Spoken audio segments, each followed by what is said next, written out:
Kalasri art టెంపుల్లోనికి సుస్వాగతం. నేను మీ కేశవులు గురుస్వామిని మాట్లాడుతున్నాను.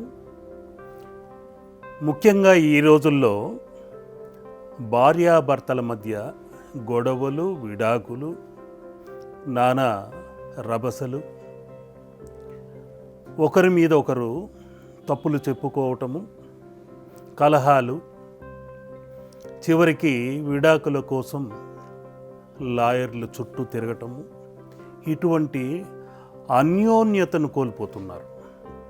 పక్కింటి వారు కారు కొన్నారో, ఇల్లు కొన్నారో, ఇంకేదో ఫ్రిడ్జ్ కొన్నారనో వారితో పోల్చుకుంటూ ఒకరినొకరు నిందించుకుంటూ, నీలాంటి భార్యను కట్టుకున్నందువల్లే నాకు ఈ దురదృష్టం అని భర్త అనటము, నీలాంటి భర్తను కట్టుకున్నందువల్లే నాకు ఈ దురదృష్టం అని భార్య నిందించటము, ఇలా ఒకరి మీద ఒకరు నిందలు వేసుకుంటూ వారిని వారే వంచుకుంటూ అన్యోన్యత లేక కలహాల్ని సృష్టించుకుంటూ కుటుంబం అల్లకల్లోలంగా నరకంలా మార్చేసుకుంటున్నారు. అటువంటివి లేకుండా అన్యోన్యతను తెలిపే ఒక ముఖ్యమైన సంకేతం మన వేదకాలం నుండే ఉంది. దానికంటూ కొందరు ఏవో ప్రయోగాలు చేయండి, మా భర్త మారిపోవాలి, ఏదైనా మంత్రమో తంత్రమో ఉపయోగించండి, మా భార్య మారిపోవాలి, ఇలా రకరకాల వశీకరణ తత్వాలు ఏమైనా ఉన్నాయా అని అన్వేషిస్తూనే ఉంటారు. అనుమానం అనేది పెనుభూతంలా చుట్టేస్తుంటుంది. ఒకరినొకరు నిందించుకుంటూ ఏదో విషప్రయోగమో, లేకుంటే మంత్రప్రయోగమో, ఇంకే తంత్రప్రయోగమో జరిగిందేమో అనే అనుమానంతో నిద్ర కూడా సరిగ్గా పట్టని రాత్రుళ్ళు గడుపుతూ అనారోగ్య పాలవుతున్నారు.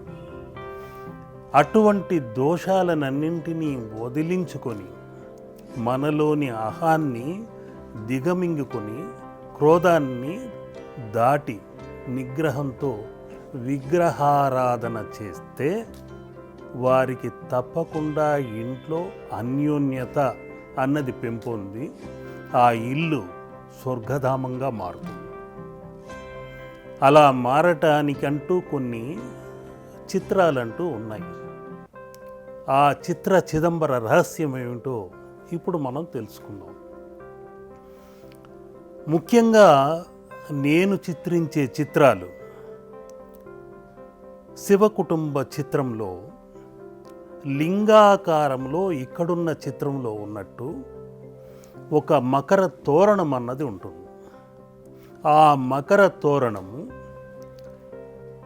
కీర్తిముఖుడు అనే సింహముఖము ఆ శిఖరంపై ఉంటుంది. మకర ధ్వజం పైన ఆ కీర్తిముఖుడు అనే సింహముఖం ఉంటుంది. అది చాలామంది ఏమనుకుంటున్నారయ్యా అంటే అది దిష్టి బొమ్మ అనుకుంటున్నారు. అది శివుడి నుండి ఆవిర్భవించిన ఒక ముఖ ఆకృతి. ఆ శివ ముఖాకృతిని అక్కడ ఉండడం వలన రాహు దోషములంటూ ఇంట్లోకి ప్రవేశించదు. ఒక్క గృహములలోనే కాకుండా దేవాలయములలో కూడా మకర తోరణాల్లో ఆ సింహముఖం అన్నది ఉంటుంది.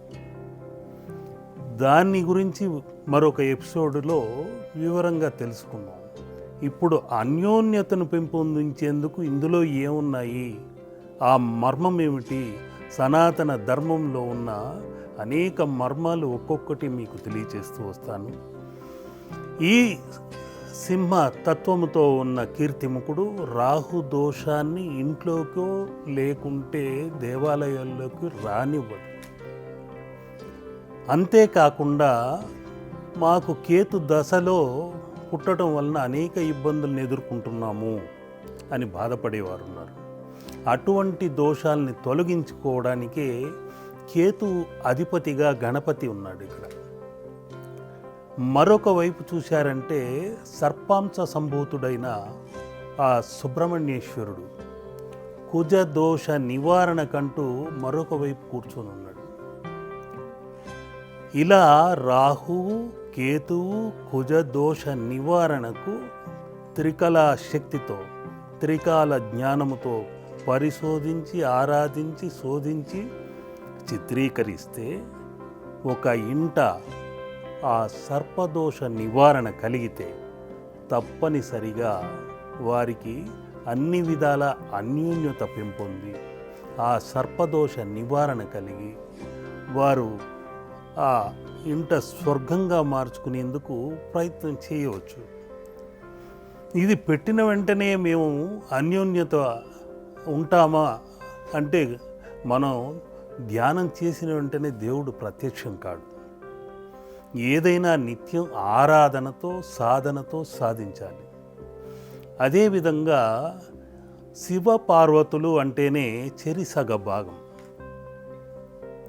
అర్ధనారీశ్వరుడుగా ఆయన కీర్తించబడుతున్నాడు. పార్వతీ సగభాగము, శివుడు సగభాగమై తన దేహాన్ని ఆ శక్తికే అర్పించిన వాడే శివతత్వం.